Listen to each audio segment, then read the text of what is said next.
The underestimated challenger. The Galactic Combat Academy hung like a gleaming jewel in the void between Arcturus Prime and its second moon. Its crystalline towers and gravity-defying architecture made it look like something from a dream, or a nightmare, depending on which species you asked. Designed by the Illuminati Collective, a group known for their flair for the dramatic and complete disregard for practicality, the Academy had become the premier institution for combat training in 27 systems. From a distance, it resembled what might happen if a space station mated with a coral reef, all sharp angles and flowing curves that seemed to defy structural integrity. The central dome housed the administrative offices, and not coincidentally, the most luxurious quarters. It shimmered with a photoreactive coating that changed color depending on the solar radiation hitting it. For humans, it appeared predominantly blue with streaks of silver. For the methane-breathing Yorkai, it presented as a complex pattern of infrared waves. The Nexari, with their compound eyes and heightened visual spectrum, reportedly saw it as a constantly shifting mandala of mathematical precision. Around this ostentatious centerpiece were the training facilities, 15 asymmetrical towers connected by transparent tubes that served as both walkways and, during designated training periods, zero-gravity combat zones. The complex was completed by a ring of smaller structures housing dormitories, research labs, and what were officially called conflict resolution chambers, but what everyone knew were glorified fighting pits where cadets could settle disputes without technically violating Academy regulations. The Academy's grand atrium buzzed with the usual pre-tournament energy as 3,000 cadets from 112 different species filled the space with sounds ranging from excited chatter to ominous clicking and the occasional territorial display. The annual Apex tournament was upon them, and the air practically crackled with tension. "Would you look at the Krillix contingent?" Lieutenant Commander Reyes nudged her colleague. "Still polishing their exoskeletons like it'll make a difference. Nothing's getting through a Nexari's hide." Her colleague, a tall human woman with a single streak of white through her otherwise regulation-cut black hair, watched the room with practiced detachment. 8 years I've watched this circus, Reyes," Commander Vasquez said, scrolling through her data tablet. 8 years of watching everyone else bow and scrape to these overgrown lizards. Gets old. Reyes glanced at the tournament brackets without much interest. "Any of our humans making the cut this year?" "Just one." Vasquez's mouth twitched with something between amusement and concern. She tilted her tablet toward Reyes. Reyes's eyebrows shot up. "You have got to be kidding me. The selection algorithm doesn't kid. A second-year cadet. Is this some kind of joke? Apparently, the selection matrix thinks she's our optimal candidate." Vasquez shrugged with the resigned air of someone who had long ago given up understanding the logic of their superiors. Something about adaptability metrics and unconventional neural patterns. "The poor kid doesn't stand a chance," Reyes muttered. "Who's she up against?" Vasquez's expression darkened. "Drexthar." "Oh, for the love off." Reyes ran a hand over his face. "Drexthar, the undefeated champion. The same Drexthar who disemboweled a Vargan warrior last year. The very same. That's not a competition. It's a sacrifice." Across the atrium, blissfully unaware of being the subject of her commanding officer's dismay, stood Cadet Second Class Lyra Ward. At 5'4", she hardly cut an imposing figure among the array of multi-limbed, exoskeletal, and frankly terrifying specimens that populated the Academy. Her regulation uniform hung slightly loose on her frame, a frame that many alien species would describe as disturbingly fragile or alarmingly lacking in natural armor. Lyra observed the room with the quiet calculation that had become her trademark during her brief tenure at the Academy. Unlike the other human cadets frantically comparing notes or engaging in last-minute strength conditioning, she appeared completely at ease, absently twirling a small metal cylinder between her fingers.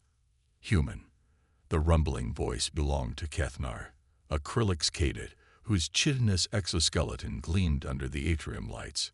"I hear the algorithm has selected you for glorious defeat."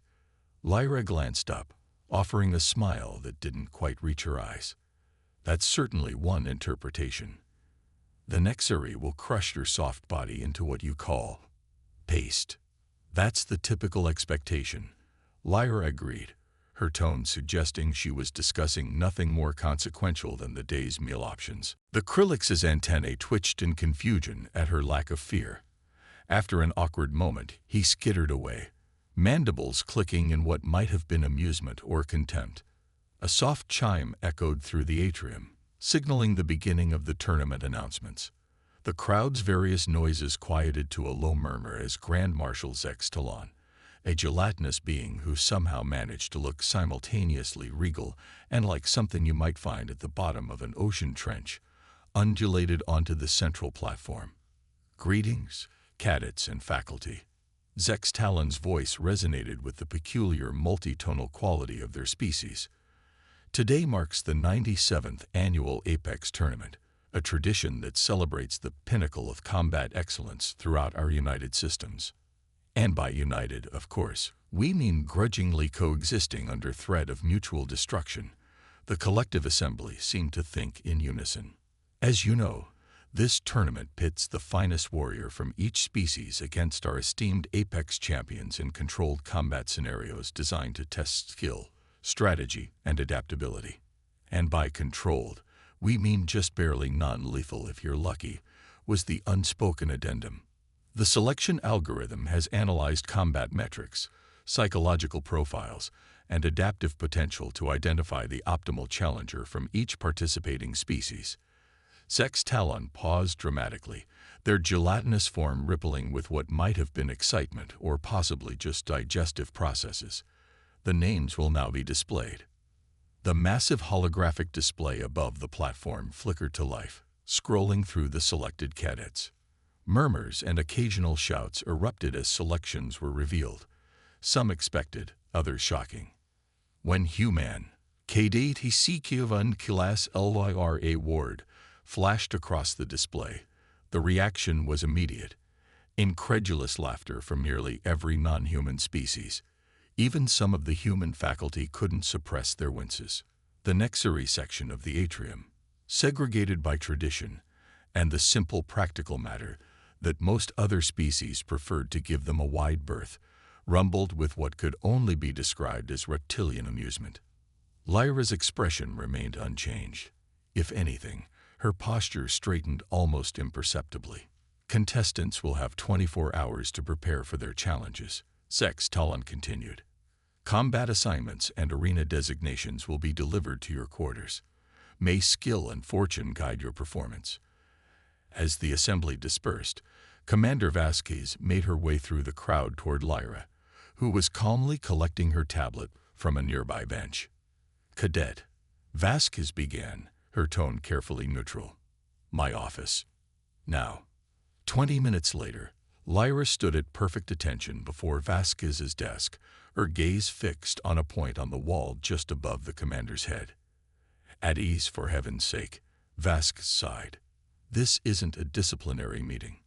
Lyra relaxed marginally, which meant her posture shifted from statue to a slightly less rigid statue. Do you understand what's happening, Cadet? Vasquez asked, studying the young woman's face for any sign of comprehension about the gravity of her situation. I've been selected for the Apex tournament, ma'am. Yes, and do you know who your opponent is? Drexthar, according to my assignment notification. And that name means nothing to you. Lyra's eyebrow quirked slightly. I'm aware of his reputation, Commander. 3 years undefeated.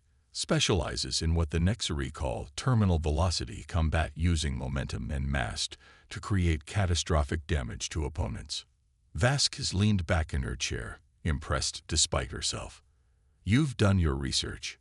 I've watched all his previous bouts since receiving my notification. All 27 of them. That was less than an hour ago. Lyra shrugged. I watch on accelerated playback. The patterns become clearer that way. Vasquez fought the urge to rub her temples. Ward, I'm going to be blunt. No human cadet has ever beaten the Nexari in this tournament. The few victories we have on record came from seasoned warriors with decades of combat experience, not second-year cadets. With respect, ma'am, there's always a first time. This isn't about courage or determination, cadet. The physiological differences alone are substantial, but not insurmountable. Lyra interrupted, then quickly added, "Ma'am." Vasquez studied the young woman before her. Ward had arrived at the academy with little fanfare 18 months earlier. Her entrance scores had been good, but not exceptional. Her combat training evaluations showed steady improvement, but nothing that would mark her as extraordinary. Yet there was something in her demeanor, a quiet certainty that Vasquez found both irritating and intriguing. "The algorithm doesn't make mistakes," Lyra added softly. "It selected me for a reason." The algorithm once selected a Kildori who was allergic to his own adrenaline for an endurance challenge. Vasquez countered. "It's not infallible." "No, but it is thorough." Lyra's expression remained placid. "I believe I can win, Commander." Vasquez sighed. "You understand I can't pull you out of this. Once selected, withdrawal would be considered a forfeit for the entire human contingent. I wouldn't want you to withdraw me, ma'am. Then at least tell me you have some kind of strategy besides try not to die horribly." For the first time, Lyra smiled, a small, almost enigmatic expression. "I do, Commander. I most certainly do." The 24 hours before the tournament passed in a blur of frantic activity throughout the academy. Betting pools formed and reformed as odds were calculated, recalculated, and then thrown out entirely when new information came to light. The Nexari cadets strutted through the corridors with even more swagger than usual, while most other species engaged in the time-honored tradition of pretending they didn't care while obsessively discussing every detail. The Academy's central promenade, normally a model of interspecies decorum, transformed into something resembling an interstellar stock exchange floor. Cadets from finance-oriented species like the Quantari and Benthi set up impromptu betting stations, their appendages moving in a blur as they adjusted odds and collected various forms of currency, favor tokens, and in one case, what appeared to be preserved genetic material of dubious origin. "I'm giving 300 to 1 against the human," announced a Quantari broker, his translucent skin flashing with bioluminescent numerals. "Any takers?" "I'll put 2 credits on Ward," offered a grizzled human maintenance worker, to the raucous laughter of the surrounding crowd. "Your funeral," the Quantari replied happily, recording the bet. "Anyone else want to throw away their money?" To everyone's surprise, a Tekari mathematician stepped forward, her iridescent scales marking her as a member of the prestigious Probability Guild. "I will place 500 credits on the human," she announced, her voice carrying the peculiar layered quality of her species. The crowd fell silent. The Tekari were known for their almost supernatural understanding of statistical probability fields. They simply didn't make bad bets. "Are you sure?" the Quantari asked, suddenly less confident. The Tekari merely tilted her head in what her species considered a smile. "Quite sure." As news of the Tekari's bet spread, a ripple of uncertainty passed through the academy. Suddenly, other species were reconsidering their positions. The odds on Ward began to shift minus 300 to 1, then 200 to 1, then by the evening meal, hovering around 80 to 1. Still long odds, but the dramatic shift sent the Nexari delegation into a collective state of agitation. Lyra, meanwhile, became something of a ghost. She attended her required classes, responded when directly addressed, and then vanished. Attempts to offer advice, condolences, or last rites were met with polite but firm deflection. A group of well-meaning senior human cadets tried to corner her after xenophysiology class with offers of last-minute training tips, only to find she had somehow slipped away while they were organizing their approach. In her private quarters, Lyra sat cross-legged on the floor, eyes closed, breathing steady. A holographic projection of Drexthar's previous fights played silently on the wall before her. The massive Nexari moved with surprising grace for a being that stood over 7 feet tall and weighed nearly 400 pounds. His scaled hide, a mottled pattern of green and black, rippled with muscle as he systematically dismantled opponent after opponent. Lyra opened her eyes, reached out, and froze the projection on a specific frame.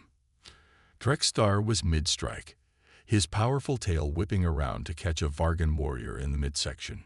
Lyra studied the image with the intensity of someone memorizing a complex equation. "Computer," she said quietly, "analyze motion patterns of subject Drexstar, matches 9 through 27. Identify recurring kinetic sequences." Analysis complete, the room's AI responded after a moment. Subject demonstrates consistent weight distribution patterns during offensive maneuvers. Primary balance point shifts 7.3 degrees off-center during tail strikes. Vulnerability window 0.89 seconds. Lyra nodded, as if confirming something she already knew. That will be sufficient.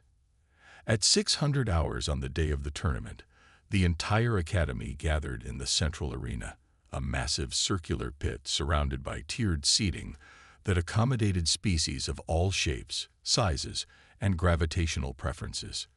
The Nexary section, predictably, occupied the prime viewing area, their scaled hides gleaming under the artificial lighting. In the human section, an unusual silence had fallen, typically boisterous and prone to enthusiastic if ultimately futile cheering. Today they sat with the grim determination of those preparing to witness something between a tragedy and a farce. "Has anyone actually seen her today?" Lieutenant Commander Reyes whispered to Vasquez. "She reported to medical for her pre-combat check," Vasquez replied. Dr. Litvak said she was disturbingly calm. "That's not encouraging." "No, it is not." The arena's energy field shimmered into place, a transparent barrier that would contain the combatants while allowing spectators an unobstructed view. The announcement system crackled to life. "Welcome to the 97th Annual Apex Tournament," an automated voice intoned. "Today's first combat will feature human cadet second-class Lyra Ward versus Nexary champion Drexstar." The arena's entry portal slid open, and the combatants stepped into view. The 10-second victory. Drexstar emerged from the eastern portal, his massive form casting a long shadow across the arena floor. Standing over 7 feet tall, the Nexary champion moved with the fluid grace of an apex predator. His scaled hide, a mottled pattern of emerald and obsidian, caught the arena lights and seemed to shimmer with barely contained power. A ridge of spines ran from the top of his elongated skull down to the tip of his muscular tail, raising slightly in what xenobiologists recognized as a display of dominance. The crowd erupted in a cacophony of cheers, clicks, and various species-specific sounds of approval as Drexstar raised his clawed hands in acknowledgement. He wore the traditional combat garb of his species, minimal armor plates protecting vital areas, while leaving his natural weapons, claws, teeth, and the barbed tip of his tail, unencumbered. From the western portal emerged Lyra Ward, and the contrast could not have been more stark. She seemed almost childlike in comparison to her opponent, a fact emphasized by the arena scale. Where Drexstar's every movement radiated power, Lyra moved with an economy of motion that bordered on stillness. She wore the standard-issue combat suit of the human contingent, reinforced fabric with impact-absorbing panels at critical junctures. Her dark hair was pulled back in a regulation knot, her expression neutral to the point of serenity. A wave of murmurs swept through the arena, punctuated by the occasional burst of derisive laughter.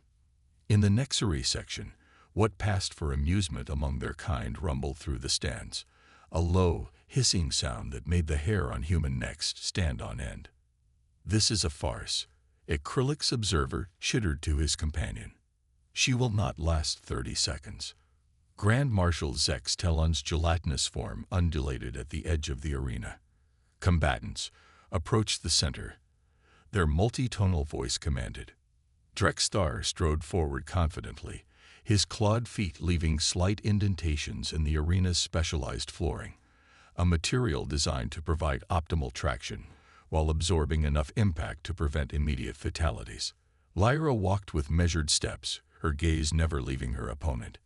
As they reached the center, the size disparity became even more apparent. Drexthar towered over the human, his massive head tilted down to regard her with compound eyes that glittered with predatory intelligence. "A pity they sent such a small morsel," he rumbled, his translator rendering his sibilant native tongue into standard. "I will try to leave enough for identification." Lyra said nothing, her expression unchanged. "Combat parameters are as follows," Zex Talon announced. "Victory is achieved by submission, incapacitation, or referee intervention. Lethal force is discouraged but not prohibited." This last statement was met with the usual nervous shuffling from the human section. Weapons are limited to natural biological implements and standard-issue combat enhancements. Drexthar flexed his clawed hands, the razor-sharp talons catching the light. Lyra simply nodded once. "Combatants, take your positions." They backed away from each other to the designated starting points, 10 meters apart. Drexthar dropped into a classic Nexari combat stance, weight distributed evenly, tail raised for balance, clawed hands open and ready. Lyra stood with her feet shoulder-width apart, hands loose at her sides, her posture almost casual. In the stands, Commander Vasquez leaned forward, her knuckles white where she gripped the railing. "What is she doing?" she muttered. "She's not even in a defensive stance." Lieutenant Commander Reyes shook his head. "I can't watch this." Combat begins in 3. The arena's automated countdown began. 2. Drexthar's muscles tensed visibly, his weight shifting slightly forward. 1. Lyra remained still, her breathing steady. Engage. What happened next would be replayed, analyzed, and debated throughout the Academy for years to come. The official recording, slowed to 1/10 speed, would become required viewing for all combat theory classes. Drexthar launched forward with explosive power, covering half the distance between them in a single bound. His tail whipped behind him for balance as he prepared to bring his considerable mass and momentum to bear on the seemingly unprepared human. In that moment, 3 things happened in such rapid succession that many observers would later insist they occurred simultaneously. First, Lyra shifted her weight almost imperceptibly, dropping her center of gravity by exactly 3.7 centimeters. Second, she rotated her left shoulder 15 degrees, while extending her right hand palm outward in what appeared to be an open-handed greeting. Third, Drexthar, still mid-lunge, suddenly found his forward momentum not merely stopped but reversed, his massive body lifting off the ground and rotating through the air in a trajectory that defied both logic and the expectations of every being watching. The impact when he hit the ground sent a shudder through the arena floor. Drexthar landed flat on his back, the air driven from his lungs in an explosive hiss.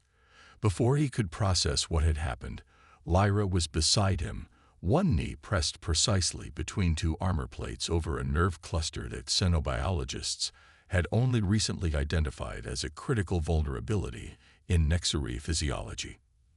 The great champion's body went rigid, then limp. His eyes, wide with shock, stared up at the small human now effectively immobilizing him with nothing more than carefully applied pressure. The arena fell into a silence so complete that the soft hum of the energy barrier seemed deafening in comparison. "Submission," Lyra asked quietly, applying the slightest additional pressure. Drexthar, whose species was not known for surrender, managed a jerky nod. Combat concluded, the automated system announced, its neutral tone somehow sounding confused. "Victor, Human Cadet 2nd Class Lyra Ward. Total combat duration, 8.2 seconds. For 3 heartbeats, the silence held. Then the arena erupted. In the human section, the shock gave way to jubilation so intense that several cadets actually fainted. The Nexari stands had gone eerily silent, their usual hissing commentary reduced to confused clicking sounds.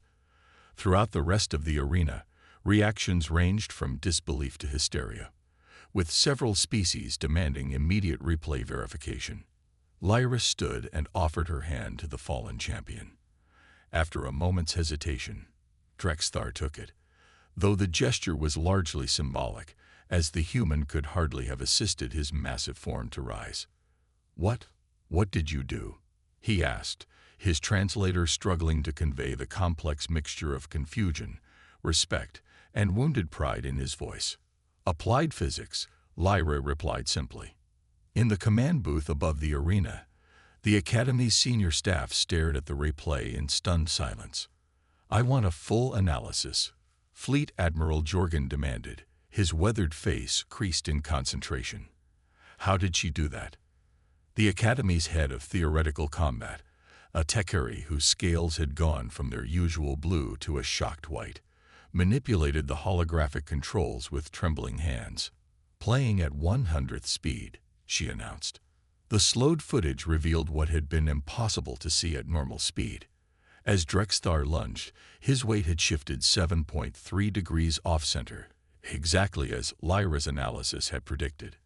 In that fraction of a second, she had placed her hand not in defense, but in a precise configuration that intercepted his momentum at its weakest point, creating a fulcrum effect that used his own mass and velocity against him.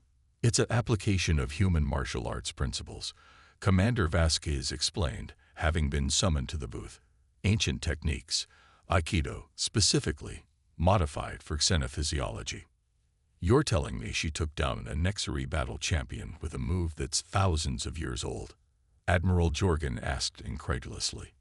"No, sir. I'm telling you she adapted a thousands-year-old principle to exploit a specific weakness in Nexari combat form that our best combat analysts never identified." Vasquez couldn't quite hide the pride in her voice. The algorithm wasn't wrong.